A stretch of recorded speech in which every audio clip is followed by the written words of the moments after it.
Құрметті отандастар, сіздерді отбасы күнімен құттықтаймын. Отан отбасынан басталады деп жатамыз.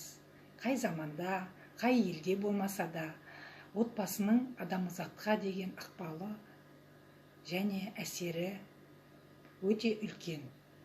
Оны өмірде басқа еш нәрсенің күшімен салыстыруға болмайды.